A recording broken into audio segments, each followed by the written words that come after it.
When it comes to video games, combat systems are an integral part of many of them. Engaging in battle comes in many forms, whether it be against real humans or robots, or whether it's fought with swords, spells, snipers, and sometimes even speech. Your Jordans are completely fake! Not only that, but there are also completely different genres of combat systems, from turn-based ones that require methodical planning and extensive knowledge of the game, to real-time firefights where mechanical skill and precise execution is king. No matter what it is, having a well-made combat system plays a big role in making many games good, especially when combat is a majority of a game. And I want to talk about what exactly makes a good combat system by telling you about one that I found that's nothing like I've ever seen. And you won't believe this, but it's on Roblox. Let me introduce you to Isle. It's one of the few games on Roblox that I consider to be actually well made and fun. Dumbed down, the plot is you're on a boat. It gets shipwrecked on an island, and the main objective of the game is to escape this small island, otherwise known as an isle. Wow, it's almost like it's the name of the game or something. Of course, saying that ignores the other 90% of the game, since Isle is packed to the brim with original and unique content, and that holds true for the combat system in this game. And while I might not be the most adept at the game, I still wanted to explain to you why Isle's combat system is one of the best ever made. But how does it even work in the first place? Seeing the many guns scattered across the island, one might think, what's so unique about this? Well, to actually fire a gun, you first have to click on a target. Your character will then proceed to turn on aimbot and start tracking the target for a certain period of time before shooting the gun. As you can see, this is an extremely novel way of going about combat. In shooter games, aiming is the main mechanic. Your chance of winning is tied directly to how well you can move your mouse to the correct place, so it might come as an odd decision to completely strip this away. It makes the combat system seem deceptively simple, but let me explain to you why it's anything but that. So let's go over it, shall we? In Isle, shooting a gun will always go through a cycle of arm time after a target is selected, the gun being shot, then a cooldown called recovery time before it can be fired again. During this cycle, you will be slowed down by a certain amount depending on the gun you're using, and you won't be able to jump. At the end of the arm time and when you're firing the gun, the game will check if there's anything blocking your line of fire. If you get too close to a wall when entering into or during the shooting phase, you'll be forced into recovery time. You can also manually skip directly to recovery time if you unequip the gun. Now the way bullets work in Isle is a bit interesting,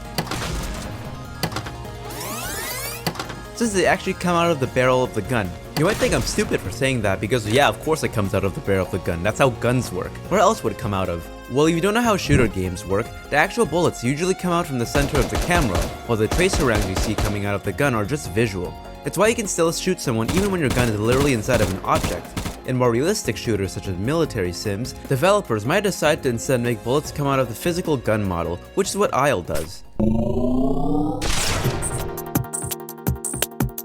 We have the standard ones you see in any other shooter game, such as the damage per bullet and fire rate, but there are quite a few unfamiliar ones. I already talked about the arm time, recovery time, and movement speed, so the ones you should take note of are the volley and range. The volley refers to the number of rounds a gun will fire during the shooting phase, and the range is how far a gun can target someone or something. There's also one more category of stats for special effects guns have, such as stunning a target upon hit, or having the ability to pierce through targets. Every gun also has an accuracy stat that isn't shown anywhere, which determines the spread of the bullets. Alright, that's the boring stuff out of the way. But what's so good about Isle's combat system anyways? Well, it's actually not so easy to just point to one thing, but I feel like its biggest strength is how it's easy to learn but hard to master. It's a bit of a common thing to hear, but that's because good combat systems need depth to feel interesting and have replayability to not be boring, while still being easy to pick up to make the journey to mastery feel very rewarding.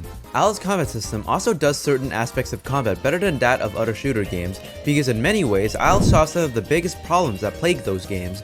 What do I mean by that? Well, first, in other combat systems, there are quite a few problem childs. Wait, no, children. Childs? Regardless, there's the problem of snipers being very frustrating to play against, and melee combat being extremely annoying due to weird hitboxes and ping. To me, these two things are what cause the most frustration in shooter games and seem to always elude developers from trying to fix them. Snipers are probably one of the most controversial and divisive categories of guns due to the fact that they can one-shot you, often have very little counterplay because they simply outrange you, and are incredibly oppressive because they deny entire sight lines. Of course, many games have ways of balancing snipers to make them fair, but it's never not annoying to suddenly get insta-killed by a guy across the map you didn't know was there. Alright, I'm uninstalling. In Isle, the sniper problem becomes much less pronounced because of the long arm times all snipers have. It's simply not possible to instantly snipe someone across the map. There's also a very interesting way it provides information to anyone being targeted by a sniper in the form of a warning message. This ominous red text will appear saying, "You feel a sniper scope watching you," giving you about 4 to 5 seconds to get into cover. And honestly, I feel like it's a great solution to the sniper problem. A lack of information provided by snipers is one of the biggest reasons why they feel frustrating to play against, since how am I supposed to counter an enemy I don't even know is there? While it's a bit on the nose to just straight up flash a message on screen to warn you in any other game, it somehow works quite well in Isle, and I can attest to that since I deeply hate snipers in many other FPS games, but pretty much not at all in Isle. As for melee combat, has this ever happened to you? Oh, what the heck?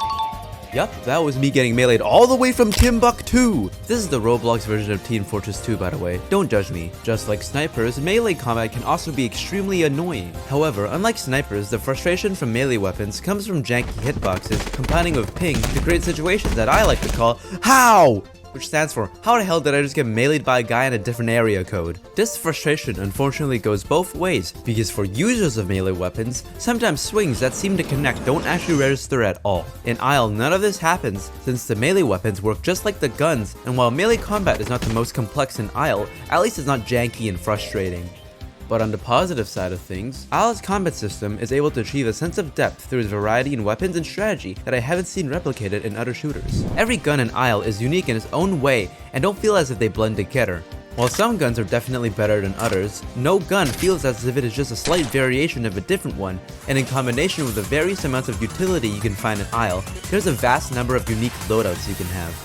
Plus, because there's an absence of aiming as a main mechanic, the game inherits the strategy and depth that you can see in turn-based RPGs while still being a shooter, because the game emphasizes the importance of good positioning, your knowledge of the game, and well thought out planning during a fight, by putting off manual aim to the side, allowing for combat that's more strategic than purely mechanical, while simultaneously avoiding the usual frustrations that come with manual aim. And it seems that many players find that this trade-off of aim for brains makes the game more fun rather than being boring and shallow. You can see this opinion being echoed, as when asked what they think the best aspect of the combat system is, Isle players often responded with the point-and-click system and reiterate the notion of the game being simplistic yet very in-depth. Except for this one guy who just said none of it.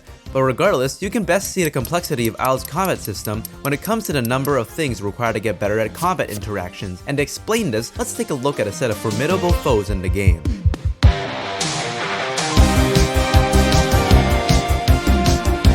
The Mercenaries are the main adversaries in Isle, and what will force new players into improving their skill in combat.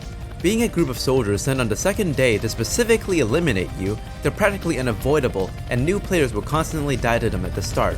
However, as players learn how to outsmart and eventually defeat the Mercenaries, they learn about the vital skills required to get better at the game that I call the 3 Ps of preparation, positioning, and knowledge. Preparation refers to what you do before you actually get into combat. The Mercenaries always arrive in the morning of the second day, giving you an entire day to prepare. Knowing how to spend this time wisely is a skill within itself, requiring good map knowledge to know what locations have the best weapons and equipment, and even further knowledge on what to actually bring with you, and where and how to set up for the following day, considering you have a weight limit of only 3. 3 what?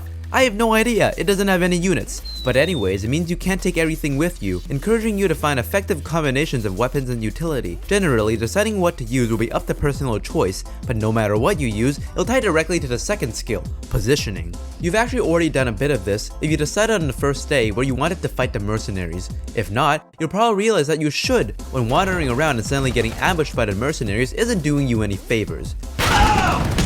The location that you choose to fight the Mercenaries at is quite important, as to maximize the strong points of the guns you have. If you have a sniper rifle with a bunch of reserve ammo, then you'll probably want to use something like the vantage point of the watchtower to pick off the Mercenaries one by one. Or if your guns are more oriented towards close ranged combat, then using the lighthouse would be a good choice, since you can activate it to make the Mercenaries land right next to it, lure them into the lighthouse, and then play around the close quarters interior as the Mercenaries attempt to ascend the stairs. Past deciding where to fight the Mercenaries, positioning also means the way you move about during combat. Bad players will expose themselves too much and get killed when trying to shoot, which is me by the way, because I kept getting beat up when recording background footage, while good players know how to peek and take shots without taking damage by using the terrain and environment around them to their advantage. Now remember how I said that bullets come out of the barrel of the gun? Well, this is something that you need to consider when fighting the mercenaries. You don't want to have your bullets go to waste trying to kill a wall, but more importantly, you can use it to your advantage to safely take shots. If you're on high ground and shoot at a mercenary directly below you, you'll be completely safe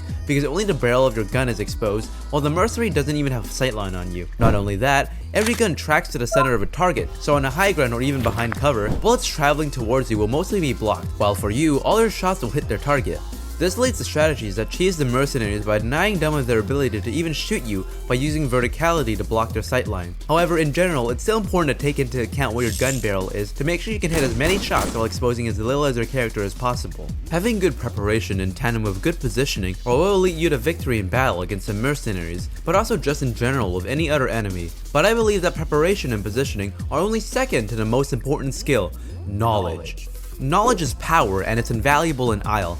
Without knowledge, your skill in preparation and positioning can only be improved so much. So a large part of getting better at the game revolves around learning the ins and outs of everything.